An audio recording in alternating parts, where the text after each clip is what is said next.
کار در فابرلیک حلال است یا حرام؟ کار در شرکت فابرلیک و امثال آن یا چطور میگویند ستوای مارکتینگ همچنین ترغیب و تشویق کردن دیگران به آن حرام و ناجایز است. تمام علمای معاصر و بزرگان دین کار در شرکت فابرلیک و امثال آن را بنابر سببهای زیاد حرام و ناجایز می دانند و فتواهای مشخص خود را در این مسئله صادر کرده اند. هیچ یکی از علمای معاصر کار در چنین شرکت ها را جایز نمی دانند. در اینجا دو سبب اساسی آن را بیان خواهیم کرد که برای یک فرد مسلمانی که به خدا و روز حساب و جزا ایمان دارد بسنده است. از کارگران و تشویقگران شرکت فابرلیک احترامانه خواهش میکنیم که نوار را تا آخر با دقت گوش اندازند تا اینکه بعداً مسئله را نافهمیده شور و غوغا نبردارند. از الله بترسند و مردم را به کار حرام تشویق نکنند. اولا اینکه همین خرید و فروشی که در شرکت فابرلیک میکنند حرام و ناجایز است. یعنی در این شرکت خرید و فروش غیر شرعی صورت میگیرد.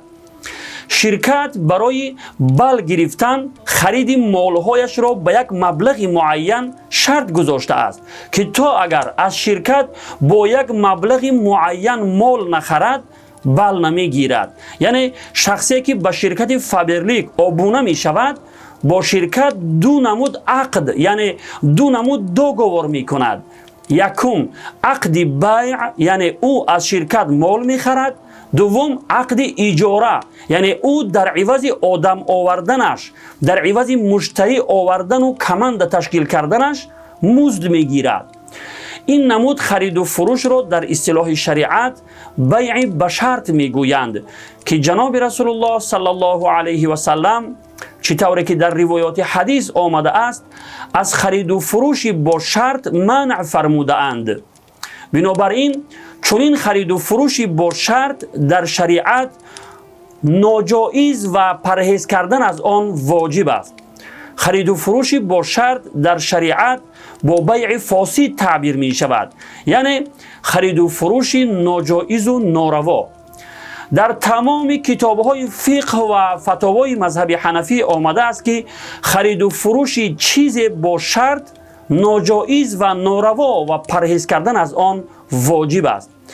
از جمله فتاوای عالمگیری، فتاوای شامی، فتاوای دارالعلوم، بحر الرائق و غیره که در مذهب حنفی معتبرترین کتاب‌های فتوا به شمار می‌روند. ثانیاً این که در این شرکت به طریق غیر شرعی مزد میگیرند، یعنی از حساب دیگران. چگونه؟ خوب گوش اندازید. مثلا من در شرکت فابرلیک آبونه شدم و 3 نفر را آوردم و این 3 نفر 3 نفری دیگر آوردند و آنها نیز 3 نفری آوردند و همینطور به طریق پیرامید کمند خود را تشکیل کردم.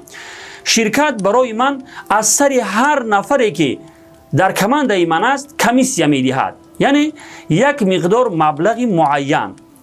در مرحله اول من محنت کردم و 3 نفر یا زیاده از آن را آوردم، ولی در مرحله های بعدی که دیگران مشتری آورده اند من محنت نکردم، ولی شرکت از سر هر یک نفری که در کمند من است برای من مزد می دهد که طبق شریعت من مستحق آن نیستم، زیرا در آن من نه محنت کردم و نه سرمایه گذاشتم. شریعت برای فایده به دست آوردن یک اصول و قاعده گذاشته است که طبق آن فایده‌ای که به دست می آوریم برایمان حلال می شود.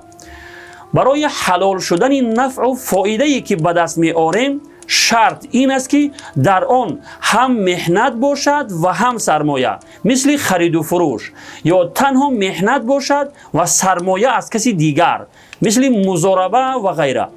اما اگر در آن نه محنت باشد و نه سرمایه، از روی شریعت چنین نفع و فایده حرام و ناجایز است. الکی بعضی ملاهای فابرلیک هم برآمدند که بدون هیچ دلیل و مدرک این گونه کمیسیه گرفتن از حساب دیگران را بونوس یعنی هدیه از جانب شرکت می دانند و چنین خرید و فروش به شرط را حلال بلکه کاری ثواب می دانند. پناه به خداوند. ولی چطوری که گفتیم طبق اصول و قواعد شرعی چنین فایده به دست آوردن از حساب دیگران نه بونوس بلکه حرام و ناجایز است، زیرا در آن معنای هدیه دیده نمی شود. معنای هدیه یا هبه چطوری که علمای مذهب حنفی بیان فرموده اند تملیک العین بلا شرط العوض می باشد، یعنی مالک گرداندن چیز بدون شرط عوض. مثلا من به تو چیزی را می دهم بدون اینکه شرط بگذارم که در عوضش برای من چیزی می دهی یا کاری می کنی. آن بونوس یا هدیه‌ای که می گوید در عوض مال خریدن و آدم آوردنتان است که چنین معامله را فاسد یعنی ناجایز و ناروا می گرداند. پس خوب اندیشه کنید و در شریعت چیزی را از پیش خود نگویید که خود و دیگران را به گمراهی میکشانید. علما و بزرگان دین برای حرام بودن کار در شرکت فابرلیک دلیل‌های خیلی زیاده از جمله سود و قمار هم بیان فرموده اند که در حرام بودن آنها هیچ شبهه‌ای نیست.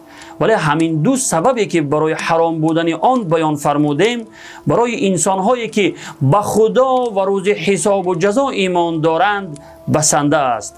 و السلام علیکم و رحمت الله و برکاته.